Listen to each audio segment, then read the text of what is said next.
ce cas-là, interdisons carrément la vente de tabac, interdisons de fumer dans les rues pour que les enfants ne voient pas les passants fumer. Vous oubliez les recettes au budget de l'État. Hein. Alors voilà.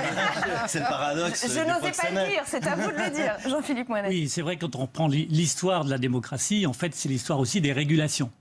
Et ici, dans un des deux temples de la construction de la loi, c'est aussi la construction des règles. Et le civisme, c'est aussi, pas seulement, mais c'est aussi le respect des règles, pour faire que la société tienne sur deux pieds. Il est aussi, j'allais dire, ridicule, voire dangereux d'invoquer le vieux slogan « il est interdit d'interdire », vieux slogan libertarien, sans doute sympathique à des certaines périodes, mais pour une société, on voit bien les limites, que de tomber dans une démesure d'interdiction qui est le lot des autocraties qui ne sont pas loin de l'Europe, mais enfin qui ne sont pas totalement en Europe.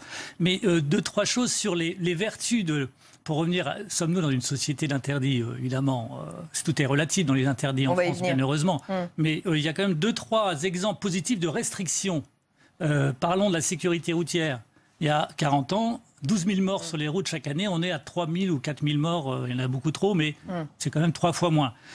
Santé publique, on le voit avec l'alcool et la cigarette. Il y a pas moins de films qui montrent des accidents qu'il y a 30 ans. Sans doute. Mais il y a eu des restrictions très fortes. Ouais. Souvenons-nous, nos parents, grands-parents mettaient une ceinture de sécurité. C'était, oh là là, ça nous embarrassait. Ces choses-là, restrictions. Hein, quand même. Oui, mais il y avait des interdictions, des limitations de vitesse. Ce sont des interdictions aussi en matière de sécurité routière. Donc il peut y avoir des vertus positives pour les interdictions. Nous parlons de la laïcité.